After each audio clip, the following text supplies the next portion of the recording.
Përshëndetje përsëri, po hedhim letra prap. Çfarë na sjell kjo hëna e re, që është një hënë shumë e fortë, është një hënë që duhet ta manifestojmë për dëshirat që ne kemi, të meditojmë për dëshirat që ne duam, të jemi sa më shumë spiritual në gjërat që kërkojmë nga universi dhe çdo lutje që duhet ta bëjmë me zë.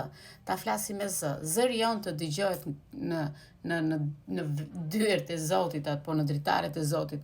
Sepse sa herë që jemi lutur në heshtje dhe heshtja sjell gjithmonë një heshtje të madhe pas asaj lutje që ne bëjmë. Por kur e flasim me zë dhe e themi me zë, ajo dëgjohet dhe ajo që ne kërkojmë nga Zoti apo nga universi vjen ashtu sipas frekuencave tonave të zërit. Okej, kjo hënë plot, kjo hënë re, çfarë po na sjell këtë moment në datën 29/30 të këtij muaji. Kjo hënë e re na sjell ndryshime. Shikoj që ke bërë disa ndryshime në jetën tënde dhe je gati të bësh fillime të reja, të hedhësh hapa të ri në jetën tënde. Këtu kemi 3 shkopinj që më tregon në këtë moment që është koha dhe ke punuar për një kohë të gjatë, dhe është momenti të shpërblesh, të marrësh frytet e tua, të marrësh çmimin që i ke hequr vetes kaq shumë kohë. Edhe këto kohë mund të kenë më shumë se 3 vjet ose më shumë se kaq. Por me sa shikoj unë, shikoj që në një errësirë që ke qenë, i ke kthyer kurrizin e errësirës dhe këtë moment je duke parë dritën, duke parë diellin dhe je në një majtë të një shkëmbi këtë moment dhe qëndron aty me shkopin tënd në dorë duke drejtuar syt për larg, për një drejtim tjetër në jetën tënde. Shikoj që ti je duke synuar shumë gjëra, por shkopin që ke në dorë këtë moment më tregon që ke një copë energjie të mrekullueshme brenda teje dhe kjo hënë ka shkëndija të forta në jetën tënde. Do dalin këto gjëra që ke në duart e tua, këto shkopin të bukur, shikoj që këto 2 shkopin ti ke mbrapa vetes, ke lënë diçka mbrapa në të shkuarën tënde, dhe e gjithë vëmendja, fokusimi është drejtuar drejt qëllimit dhe suksesit që ti ke afër. Dhe shikoj që disa prej jush, mund të jenë shenjat e zjarrit këto, që mund të kenë dhe një udhëtim në të ardhmen e tyre. Shikoj që në muajin prill, ky udhëtim mund të jetë dhe fizik, mund të jetë edhe shpirtëror. Gjërat duhet t'i marrësh parasysh që duke punuar drejt gjërave që ti kërkon, do arrish qëllimet e tua. Të do pak kohë, sepse 3 shkopin më tregojnë një tregus të mirë që po i afrohesh asaj që ti kërkon këtë moment. Çfarëdo që të bësh, nuk duhet të dorëzohesh. Çfarëdo që të humbasësh, duhet të rifillosh përsëri nga fillimi për të marrë frutet e tua. Por problemi ku është, sepse ti je kaq i përqendruar në objektivat e tua dhe je duke humbur disa objektiva të tjera në jetën tënde. Që të humbasësh diçka tjetër, që është para teje, është sepse ti e dëshiron këtë dhe nuk e shikon këtë moment atë gjë.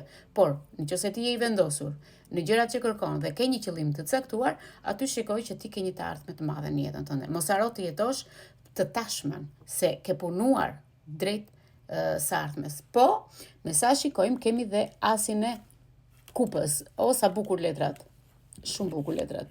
Kemi dhe asin e kupës që po më tregon gëzim, qartësi. Je i bekuar. Shikoj që muaj prill për shumicën e ju dhe sidomos për shenjat e ujit. Kemi qëllime, kemi përmbushje, kemi gjëra që ty të kanë lënduar dhe të gjitha gjërat janë kalimtare. Shikoj që në gotën tënde është një rilindje, është një rinovim, të ofron dashuri, të ofron paqe, shërim shpirtëror. Shikoj që këtë moment asi i kupës më tregon që ti këtë moment je një perëndesh ose një perëndi, femër apo mashkull qofsh. Je një perëndi. Shikoj që ke botën në duart e tua. Këtë moment perëndesha po të tregon dhe angjëlli të tregon që je shumë i zgjuar si person dhe duhet të pranosh kupën dhe që universi po të ofron. Do ta pranosh kupën, por çfarë përmban ajo kupë? A ka fuqi? Po, ka fuqi. Ka gjithë përmbajtjen e universit, ka gjithë fuqinë tënde shpirtërore dhe mendore. Shikoj që kjo është një dhuratë që nuk është kalimtare në jetën tënde. Është një dhuratë që rrallëherë mund të thyet.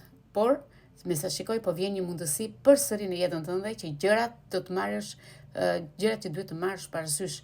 Është një letër që të tregon pralla, të tregon dhurata, të tregon çdo lloj forme të parashikimit që mund të marrësh në mendjen tënde këtë moment që po dëgjon në Nataron.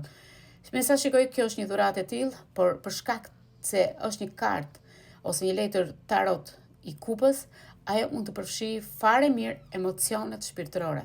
Mund të kemi një njohje të re, mund të kemi dashurinë e rinovuar, por mund të kemi dhe një mundësi të re nga ana shpirtërore. Konsideroje veten të bekuar në muajin prill me këtë hënë të re. Ju përqafonën e të arrua dhe bëni kujdes nga faqet që marri videot e Nëna Taros. Nuk mbaj përgjegjësi për asnjë person që vete dhe beson personat dhe videot e Nëna Taros. E vetme faqe e Nëna Taros është kjo. Kjo faqe madhe që është Taro Energji 1.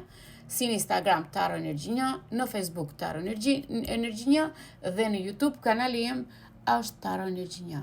Aty do jemi çdo mbrëmje pothuajse në YouTube me live-et dhe me temat e përditshme. Dhe sot do jemi në live në orën 8 në YouTube. Ju mirëpres të gjithëve. Ju përqafon në të arua.